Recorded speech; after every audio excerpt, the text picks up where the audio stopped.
Welcome to Jazz Time. JazzTime.com is an online store that buys, sells, trades authentic luxury watches. We make these videos so our customers can easily choose the best watch for themselves in the comfort of their own home. If you like this watch and would like to purchase it, click on the link in the description below to buy it at JazzTime.com.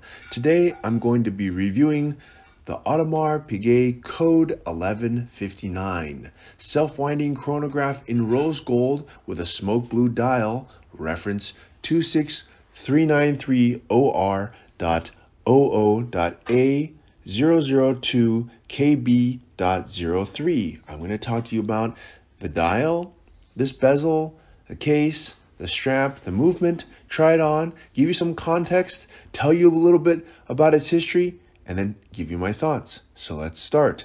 This is the Code 1159 by Audemars Piguet. Now, AP, also known as Audemars Piguet, only has 4 distinct lines as of 2023. They used to have many more. They had the Millenary, they had the Jewels, Audemars, etc. But now they just have the Code 1159, which is what you see here, the Royal Oak, which is iconic, the Offshore, which is an offshoot of the Royal Oak, and then the Concept, which is the futuristic version of that octagonal Gerald Genta design. The Code is their only circular watch. Now, the Code also has some Royal Oak type influences, which I'm going to get to in a little bit, but let's start with the case.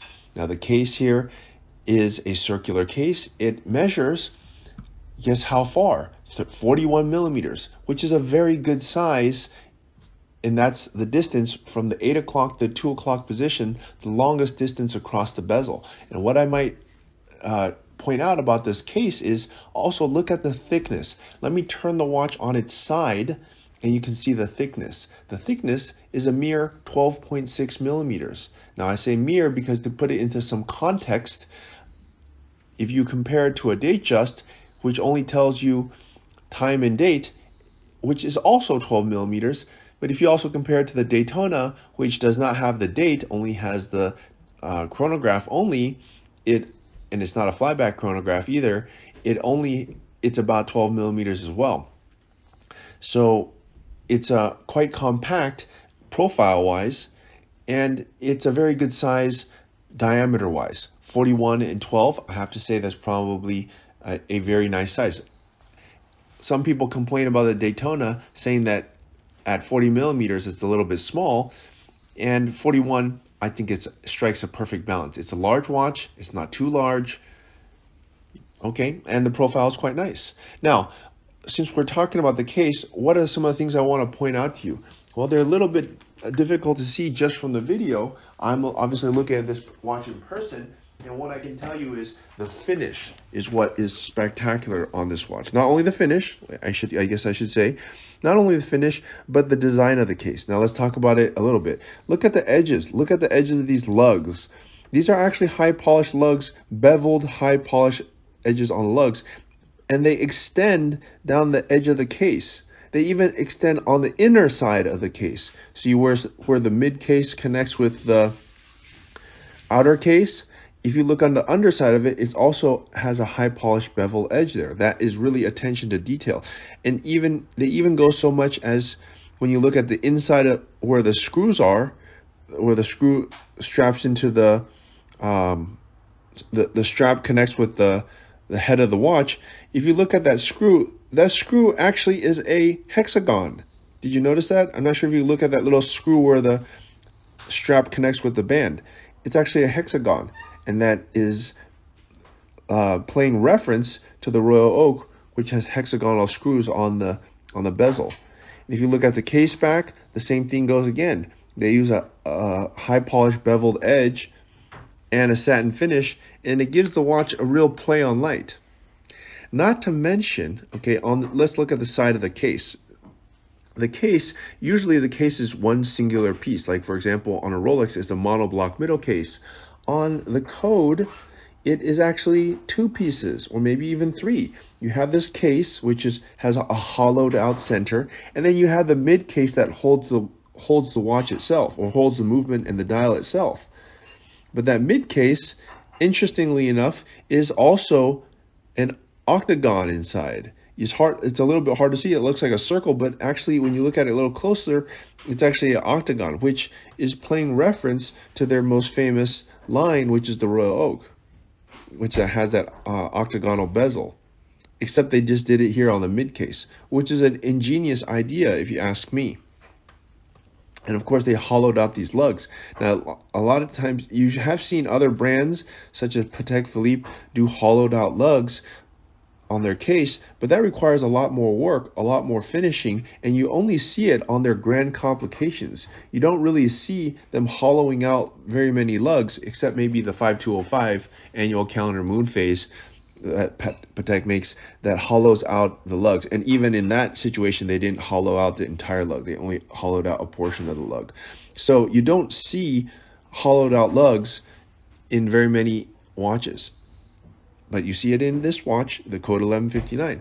Okay, now let's go ahead and talk about the dial. Now the dial is a smoked blue dial. Now what do I mean by that? Well, as you can see, the blue is not completely flat. Now Audemars also makes another dial that is just completely flat blue, which is also beautiful, which we're also selling it at jazztime.com. But this one, what really makes this watch stand out to myself is that it has this smoke lacquered blue dial with a sunburst pattern. And that means that basically the center is a bright blue and it fades toward black at the edge. So they call it smoked, as opposed to completely flat. And to me, it adds character, it adds depth, and they also add a sunburst to it, which means that if you look at it in different shades of light, it starts to look different. And if you even look at the counters are not all in sunburst either. They have a pattern to it. I mean, I would think actually that the amount of work that goes into making this dial would make it much more expensive than the flat blue dial. So you're actually getting a bargain here, and I think it takes a lot more to make this dial than it does to make any other dial. For example, like a flat black or one of their white dials or silver dials. I think this blue dial takes quite a bit of work, and it looks to me much more beautiful than the other. I think the contrast between the blue fading to black, kind of like almost like a James Cameron, and the James Cameron Deep Sea, those all sell at premium. So you would think that this one would sell at a premium as well. But actually the Code is selling at a discount, and this dial is pretty much the same price as any other dial. So I think it's a real bargain. Okay, now the hands themselves are 18 karat pink gold applied hour markers. They also have black lacquered inner bezel. That just means there's two kind of ways to make a dial basically. One is lacquered, which is painted kind of, and then one is enamel, which is baked on there. Enamel is a more expensive way, and it lasts longer, but lacquer is cheaper. This is not, so this is using lacquered. But cheaper doesn't mean cheap. It just means cheaper than the most expensive method. Okay, so it's still an excellent way to do it. Okay, so that is the dial, and they haven't really changed much. They've came out with other dial configurations. The chronographs look slightly different, but the ones that are being produced now, but those are in non-precious metal like stainless steel. So on precious metal, they use these kind of hands with gold, and I like it. It matches, no luminescence, but it still looks very dressy and very classy. Okay, so that's the dial, and it looks fantastic. Okay, now let's talk about the bracelet. The bracelet, as you can see here, it's a canvas strap. But wait a minute, it's not actually canvas. What it is actually black rubber coated strap with 18 karat pink gold on the buckle. So the buckle is using this pin buckle style buckle, which I think is a much better solution than the deployant. I didn't like the deployant. It sat funny. It didn't look very rugged. This one looks very modern, and I have to say, if I compare this to a Patek buckle, I say the AP definitely wins.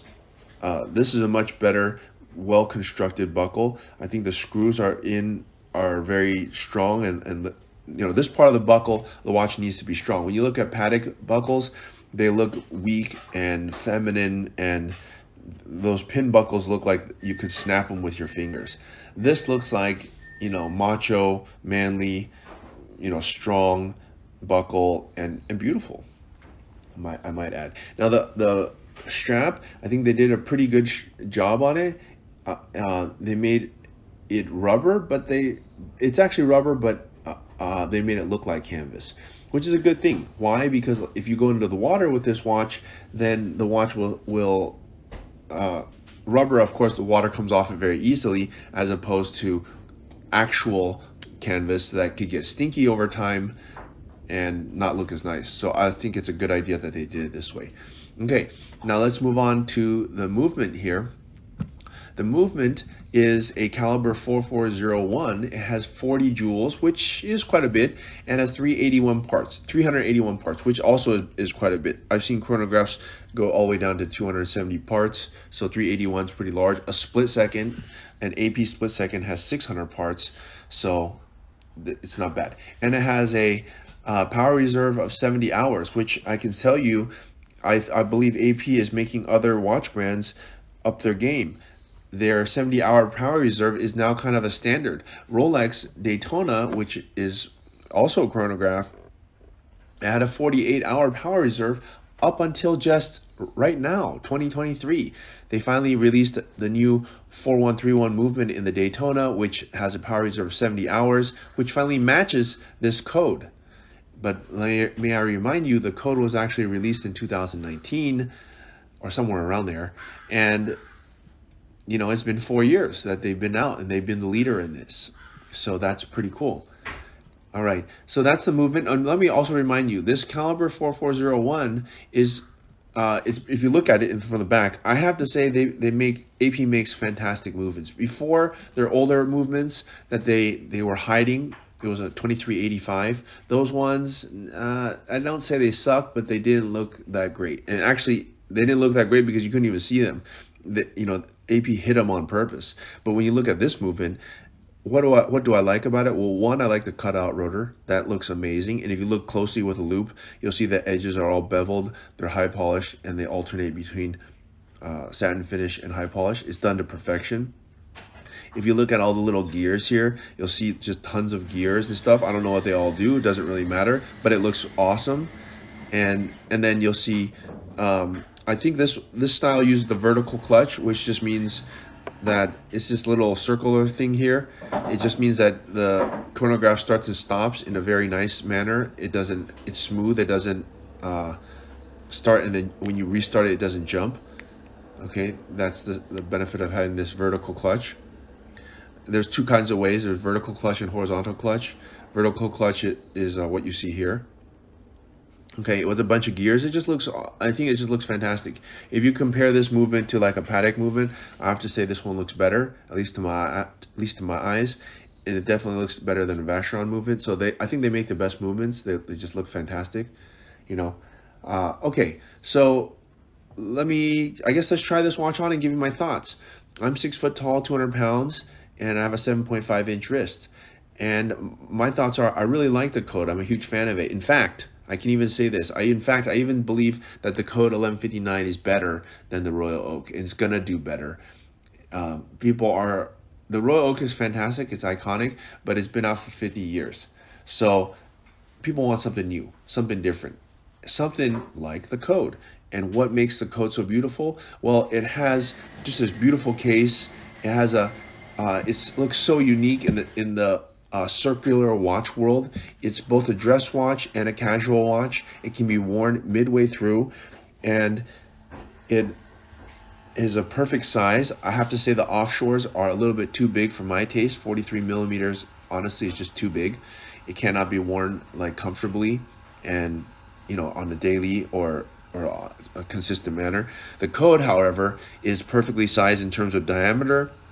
It's also perfectly sized in terms of height. And I think with the very modern rubber canvas strap, it just brings the watch in and makes it modern, beautiful. And I forgot to mention, now that I'm looking at the watch in my hand, that the glass is a double-sided curved glass. So they also are the leader when it comes to this too. AP is really, when you compare it, I think they knocked it out of the park in terms of the case. I think the movement, they smashed everybody. The The glass, they smashed everybody, and the buckle, they did a pretty good job of it. The dial, it's not super amazing, but it is still nice. I mean, super amazing in the sense that it's not anything different from what other watch brands would do, but the fact that they did this smoked blue dial, that actually also is a huge plus on this watch. So I have to say, for those reasons, this is a very, very top watch in my opinion. And let me give you some idea. The watch retails at $48,200 at least as of 2023, and we're selling it for the mid 30s on jazztime.com. That's a huge discount. And let me remind you, back in 2021, when these watches were first released, they were selling at the boutique, I believe, for even more than that. The retail actually came down a little bit. I don't know why they lowered the retail on it, but they did lower the retail. So it's a little bit lower now at 48.2. Maybe they realized that, hey, 50,000 plus was just, you know, too much money for this watch, and they lowered it. So it's a much more reasonable price, you know, and you get a very unique watch from a top, maybe the top watch brand in the world. I put AP and Patek at number 1 and 2, not necessarily 1 and 2, but maybe 1 and 1, because they are the best. And it's just a super beautiful watch, you know. So anyways, if you want to buy this watch, click on the link in the description below to buy it at jazztime.com. If you want to find out more about the watch you just saw in the video, you can just click below on Show More to see the full description. Then you can check the link next to Model as seen in video, click on it, and you will get to the proper page where you can see all the details. If you're watching on a mobile phone, you have to click on the arrow down on the right hand side below the video to see the full description. If you like this video, please give us a thumbs up. If you would like to share this video with your friends, you can use the share button below and share it on any platform you like. If you have questions, constructive feedback, want to tell us about some mistakes or misspeaks, just write a comment below. If you want to see more videos like this, you should subscribe to our channel and visit our channel page where you can find all the videos. And if you're interested in a specific watch brand, you can check out our playlists. If you want to check the price for a watch or want to buy one, remember at jazztime.com you always get a steep discount, so you should check the prices with us. If you want to know the price for a specific watch, just go to Google, type in JazzTime, plus the brand, model, and the details you're interested in, and Google will find the right page for you. Thank you for watching.